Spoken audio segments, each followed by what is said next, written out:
welcome to the Self-Love Village. You have found your way here and I'm so happy that you have, because you are about to find out that you are so enough. You are so more than enough, and it is just an absolute pleasure to be able to share with you my message of enoughness and loving ourselves through all of our mess, because every single person out there has got some mess. Every single person. Like, there's not one person out there that has got every single part of their lives together. And it can be so hard, especially when we're seeing all of these perfect pictures on social media and we're seeing all of the perfect sides of everybody else.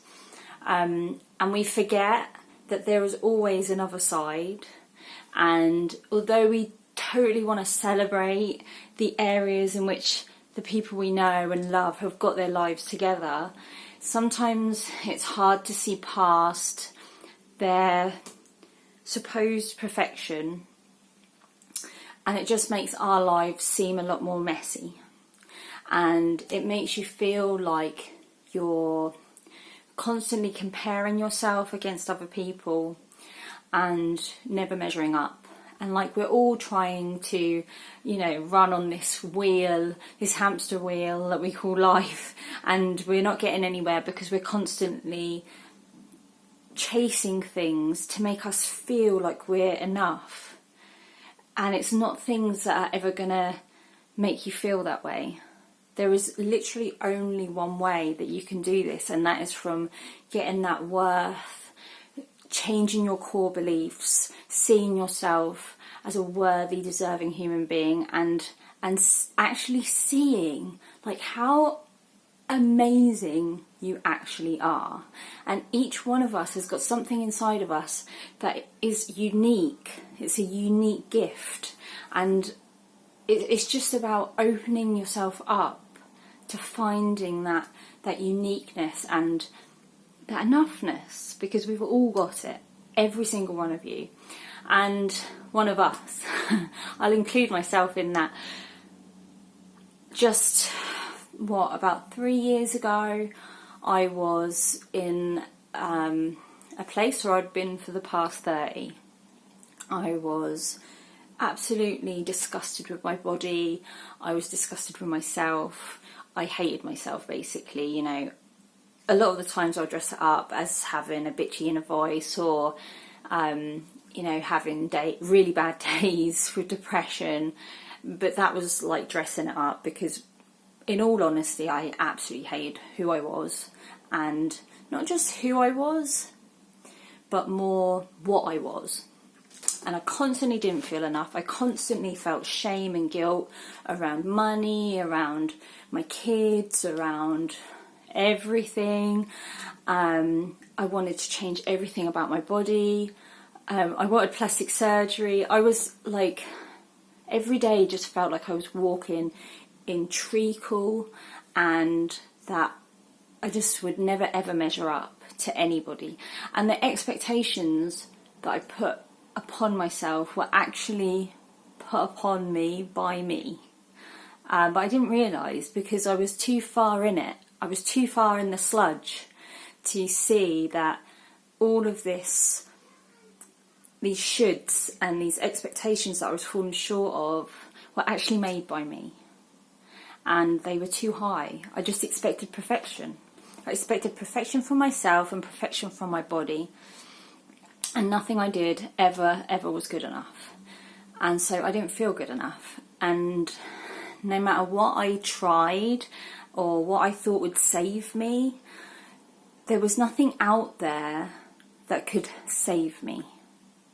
There was nothing out there that could validate me or make me see my worth, because everything was inside.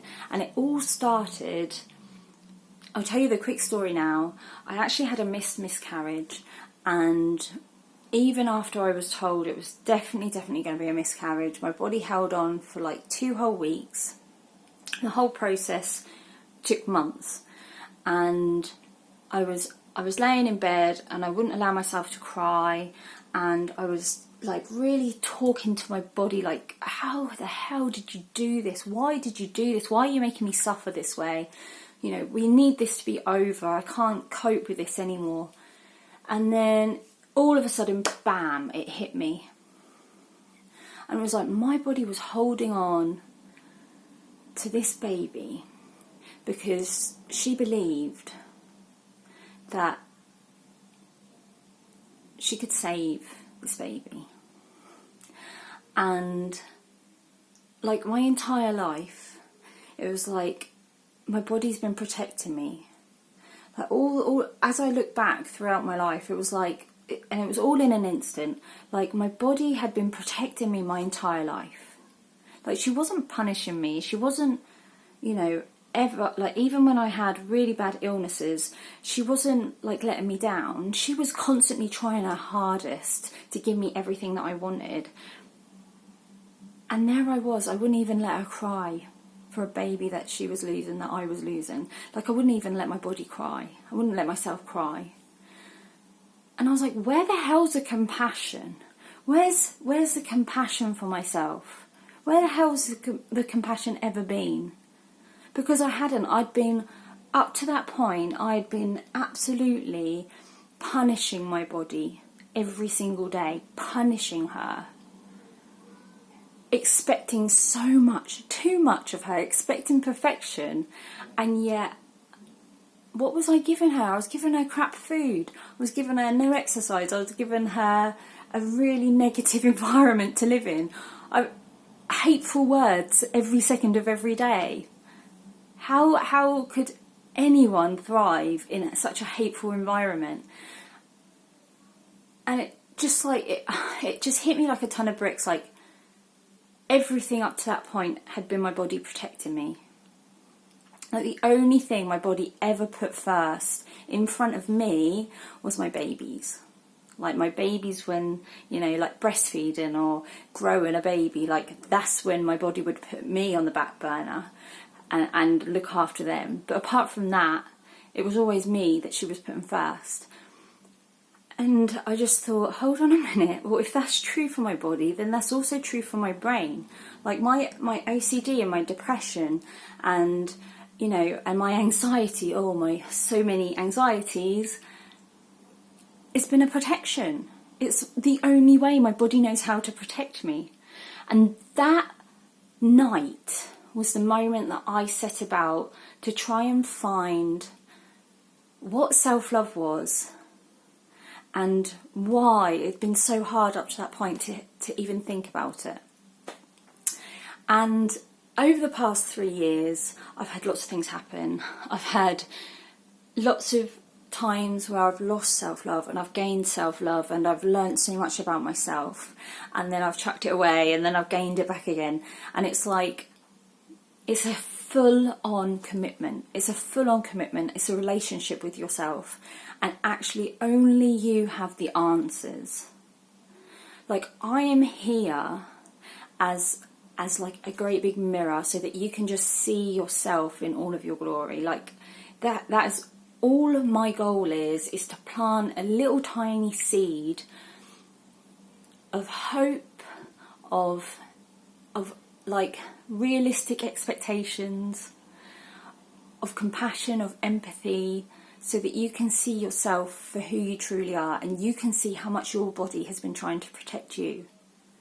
And every time that I do a video or create a course or speak to you, hopefully I'll be speaking to you online soon, I'm doing this because as soon as I saw my worth, it was really, really easy to see other people's worth.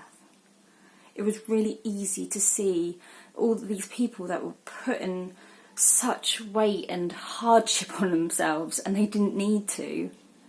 And it's like, I want to just grab everyone who needs it and just say, look, you are so worthy. You're so worthy. But it starts with a tiny seed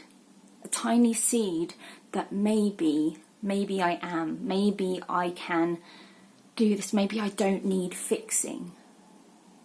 Maybe I don't need fixing. Maybe I could love myself right now, the way I am. Because all of the self-improvement, and don't get me wrong, I do love a good self-improvement book. They're teaching you that when you do something, when you achieve something, when you change something, then the worth is felt, then the love is felt, then the compassion is felt. And that's not true. You need to love yourself right now. You need to love yourself right now so that then you can go and grow into the person that you're meant to be, and you can thrive because you've got a loving inner voice and you feel compassion for yourself and you actually care about yourself. You actually care. And that is the Self-Love Village. It's a group, a whole community of women that are learning to care about themselves and supporting each other while we do it. So, welcome.